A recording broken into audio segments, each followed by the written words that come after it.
सबैजना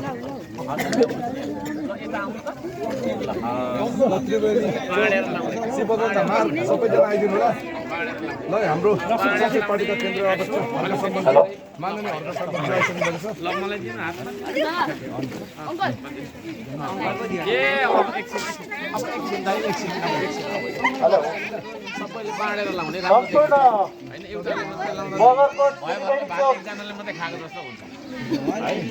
टोलवासी दाजुभाइ तथा दिदीबहिनीहरू हाम्रो श्रम संस्कृति पार्टीको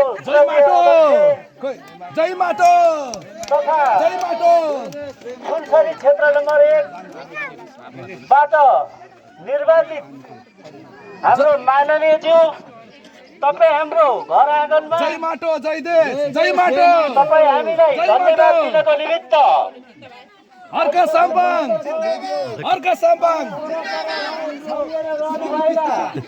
दाजुभाइ तथा दिदीबहिनीहरू नजिकै आएर उहाँका केही भनाइहरू उहाँको उहाँले धन्यवाद दिनुहुनेछ र हाम्रा केही जनगुनासा यो सामाजिक फेरि व्यक्तिगत गुनासा भन्दा पनि सामाजिक गुनासा तपाईँ हामीले केही भए राखिदिन हुन सबैमा अनुरोध गर्दछु।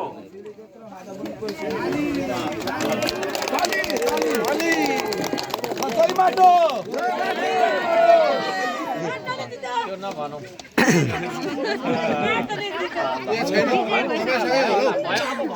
अब भयो टिका पनि भयो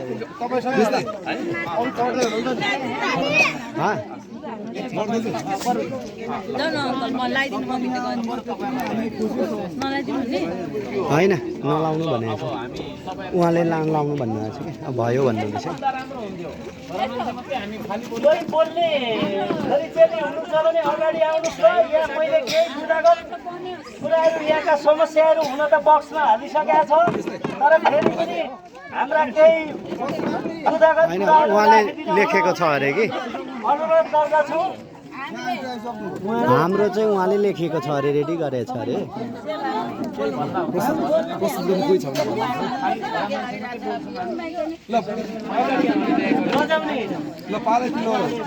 अब माननीयज्यूलाई चाहिँ नलजाइकन कसलाई के कुरा गर्न मन लागेको छ गर्नु होला।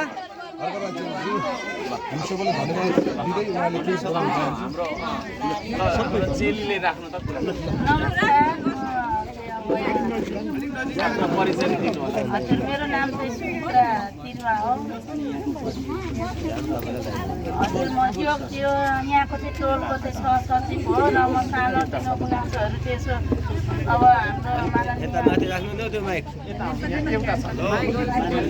माननीयज्यूलाई चाहिँ अब केही कुराहरू राख्न गइरहेको छु। श्री सुनसरी क्षेत्र नम्बरमा श्रम संस्कृति पार्टीका श्रद्धेय अध्यक्ष ज्यू तथा माननीय ज्यू हामी धरान 15 बगरकोट त्रिवेणी चोकवासीबाट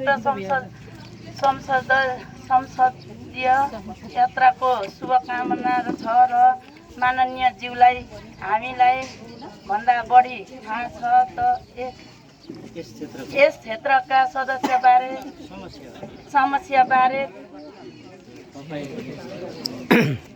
समस्याबारे तपाईँ पनि तर पनि केही समस्याहरू पढेर सुनाउने कोसिस गर्नेछु।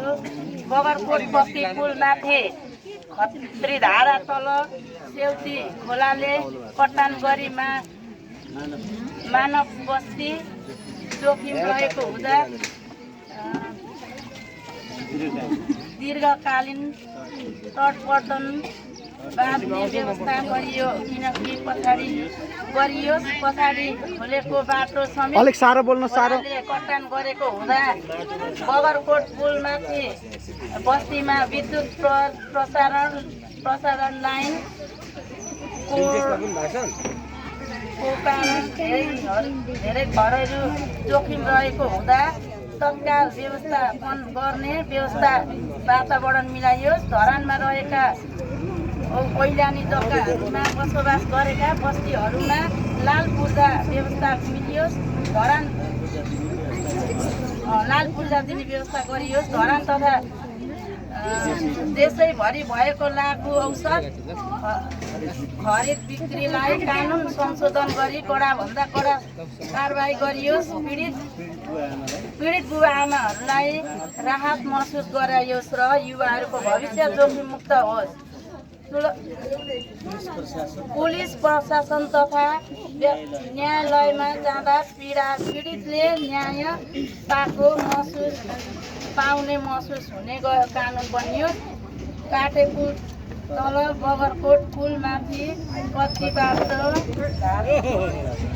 पिच गर्ने आचरण भन्ने कुरा राख्नु मैले ताली ताले ताले ताले ताले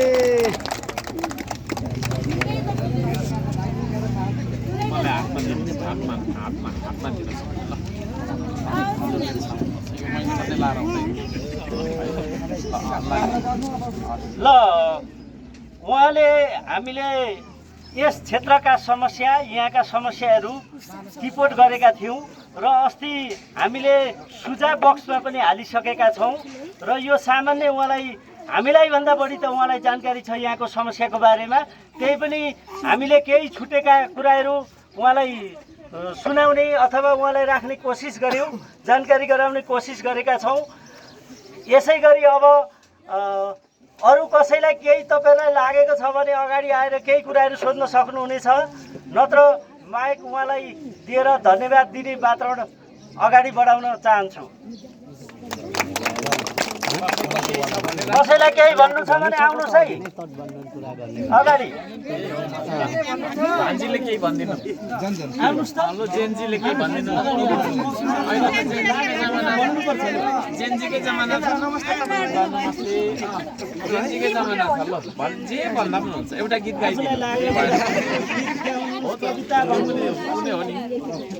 हुन्छ, पहिलो प्रथम चाहिँ यहाँनिर उपस्थित हुनुहुने हाम्रो आदरणीय व्यक्तित्व हाम्रो बिचमा आउनुभएको छ अनि आदरणीय हाम्रो हर्क साम्पाङ राईज्यूलाई मैले फर्स्ट अफ अल कङ्ग्रेचुलेसन भन्न चाहेँ। अग्रिम भोट दिएर चाहिँ उहाँ विजय हुनुभएको छ अनि मैले पर्सनली पनि उहाँ जब नगरबाट उठ्नुभएको थियो मैले पहिलोचोटि भोट हालेको उहाँलाई नै थियो है। नगर प्रमुखको लागि पनि उहाँलाई हालेको थिएँ अनि अनि सेकेन्डचोटि हाल्दाखेरि पनि है कति वर्ष 3 वर्षको अन्तरालमा होला फेरि हाल्दाखेरि पनि मैले उहाँलाई नै हालेको छु होइन।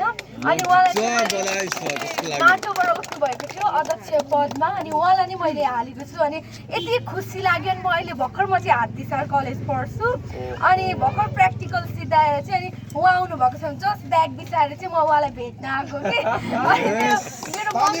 मेरो मम्मी चाहिँ अहिले बडाइनमा हुनुहुन्छ अनि बडाइनमा हुनुहुन्छ तर उहाँको एकदमै ठुलो भनौँ न शुभचिन्तक हुनुहुन्छ उहाँ चाहिँ। अनि उहाँले जब हाम्रो ठाउँमा आउनुहुन्छ हर्क साम्पाङ भनेर थाहा पाएदेखि नै मलाई नानी केही सुझाव लेख हाम्रो ठाउँको लागि लेख है भनिरहनु भएको थियो होइन। अनि मैले हतार कलेजबाट आएर ब्याग झिकेँ नोट झिकेँ अनि पेन चाहिँ यहीँ गोजीमा थियो है।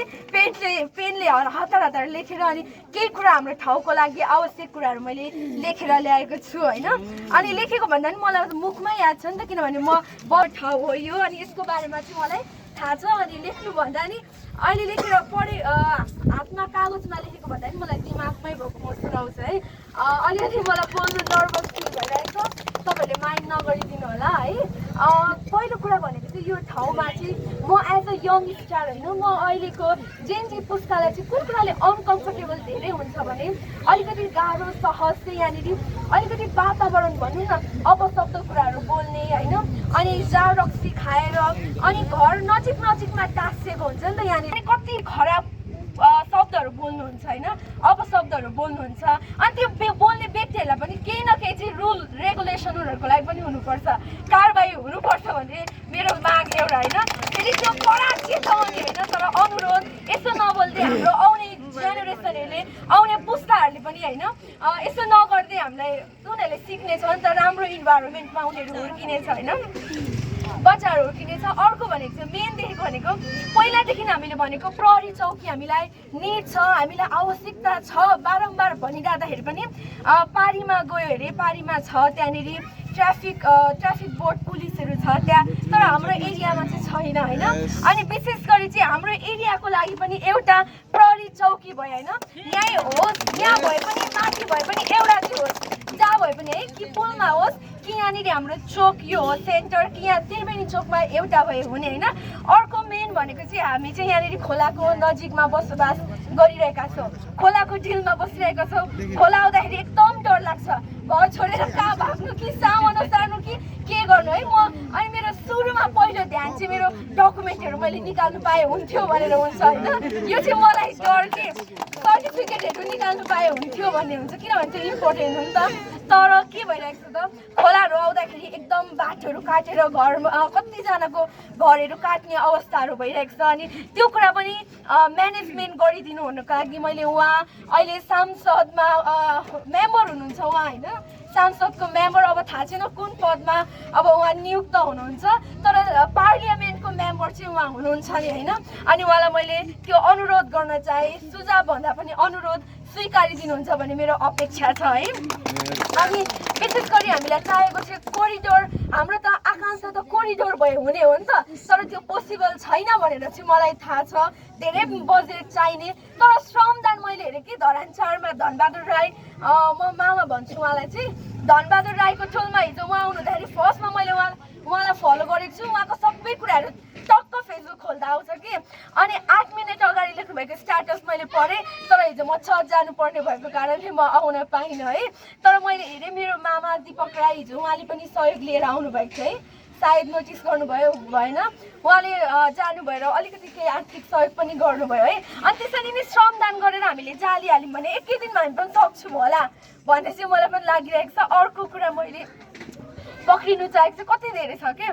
अर्को चाहिँ के पक्रिन्छ भने हाम्रो रोड चाहिँ भर्खर ग्राभल रोलरहरूले चाहिँ समाएको छ। अनि चाहिएको चाहिँ के छ, अब हामीलाई गिटी चाहिरहेको छ। अनि रोड यस्तै राम्रो रोड भइदिए त हामीलाई पनि हिँड्नु मजा आउँथ्यो नि त होइन, हिल लाउँदा अलिकति गाह्रो हुने खाडल भएकोले। अनि अर्को कुरा भनेको चाहिँ गाडीहरू साधनहरू कुदाउँदा गाह्रो हुने भएको छ। हामीलाई पनि हाम्रो गाउँठाउँ विकसित भए राम्रो हुने हो नि त होइन। अनि त्यो पनि मैले अनुरोध गर्न चाहेँ, हाम्रो रोडहरू छिटोभन्दा छिटो बनाइदिनुहोस्। अर्को यो तारहरू भयो।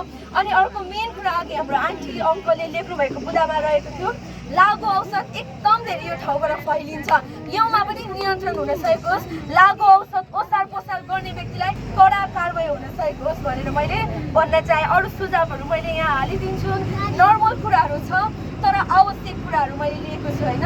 अनि फेरि लास्टमा चाहिँ मैले हाम्रो आदरणीय हर्क साम्पाङ मात्र नभएर उहाँलाई सपोर्ट गर्नुहुने उहाँको जति पनि टिम हुनुहुन्छ सम संस्कृति टिमको पार्टीलाई नै मैले फेरि पनि कङ्ग्रेचुलेसन। अनि सधैँभरि हामी तपाईँहरूको साथमा छौँ भन्न चाहे। धन्यवाद।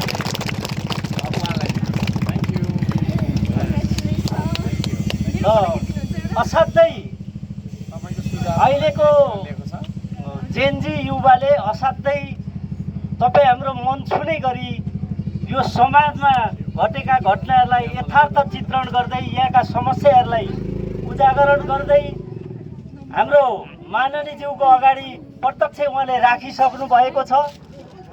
र हुन पनि अबको पुस्ता हामीले चाहेको पनि यस्तै जेनजी युवा भाइ बहिनीहरूले अगाडि आएर यसै गरी हिम्मत गरेर आफ्ना गुनासा राखिदिनु होला, आफ्ना सुझावहरू दिनु होला। र हामीले जति समेट्न सक्यौँ समेटेका थियौँ। उहाँले पुलिस प्रशासनको पनि यहाँ चाहिँ एउटा बिट भइदिए हुन्थ्यो भन्ने कुरा गर्नुभयो। अब त्यो एउटा वडालाई एउटा दिने होला अथवा के छ त्यसलाई पनि सकेको माननीय ज्यूले पहल गर्नु नै हुनेछ भन्ने लाग्छ।